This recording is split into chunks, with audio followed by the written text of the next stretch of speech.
Hi guys, I'm back ulit. So lately, guys, sa mga videos ko, so puro figures ako, na-addict ako sa figures. Pero yung iba, binibenta ko naman. So siguro pag nagsawa ako sa mga figures, at the same time, ibebenta ko na rin siya.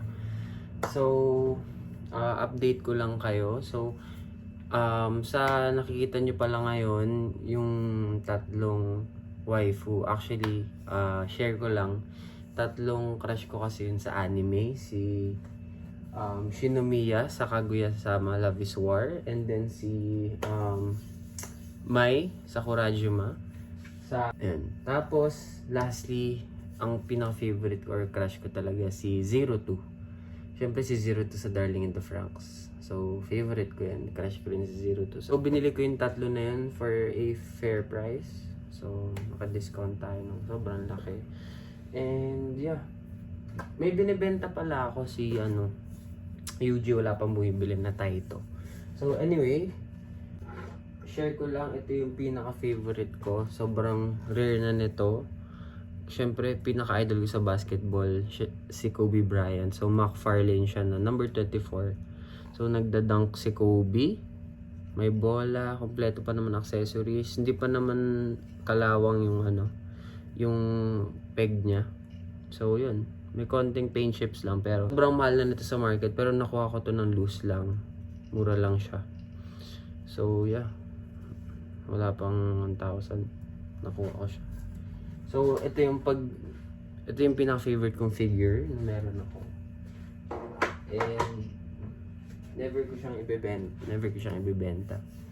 So yun pa rin, Naruto Sasuke, pinakita ko sa inyo dati.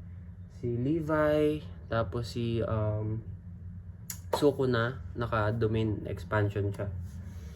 And yun, so share ko lang yung mga figure ko, update lang ng collection. At syempre yung newest ko, yun nga yung tatlo na crush ko sa anime. So kukunin ko lang yung boxes. First, etong yun nga si Shinomiya, si Kaguya. Coreful yung line ng Taito. So ito yung box niya. And figure ni Shinomiya, Kaguya. So sobrang ganda. Meron naman tayong mga detailed video niyan. Sobrang solid nito. Ang quality lang, mura ko lang ito nabili. So di ko alam kung ibebenta ko ito in the future. So yan.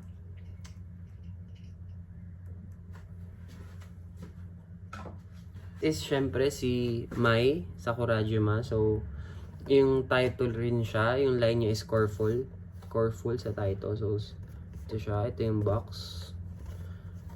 So kunin ko lang yung figure mismo. Ang ganda rin nung niya. Pag title may mga design yung clamp eh. So yun, sobrang ganda ng details. Ito yung mga crush ko talaga eh. Sa anime. Mga OG crush ko, yung mga nahihilig pa ako. Nagsistart ako sa anime. Sila yung tatlo yung... Tapos medyo malambot yung bunny ear niya. So yeah. Sa height difference, tallest si ito si Mai. Dito sa tatlong figures.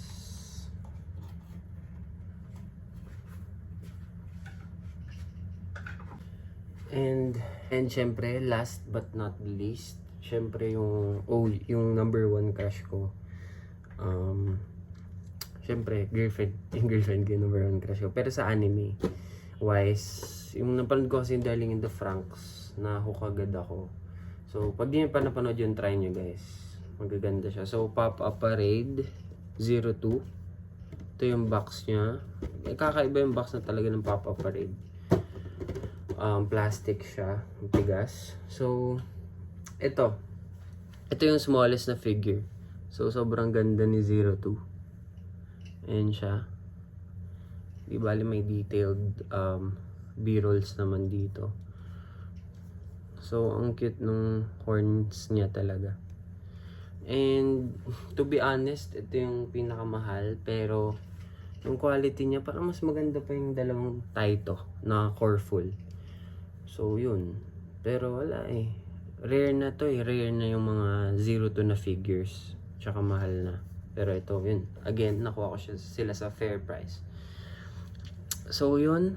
Ito yung tatlo. Ito yung smallest. And then, sumunod si Kaguya Shinomiya yung sunod. And then, yung biggest is si Mai. Si Bunny Girl Senpai. Yan. Yun guys. Thank you for watching. So, yun yung mga figures ko ngayon. Hindi na muna ako bibili. Promise. Hindi na ako bibili.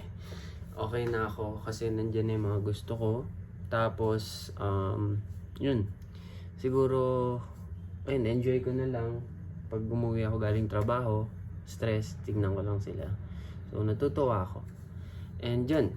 Thank you for watching guys. Salamat sa inyo.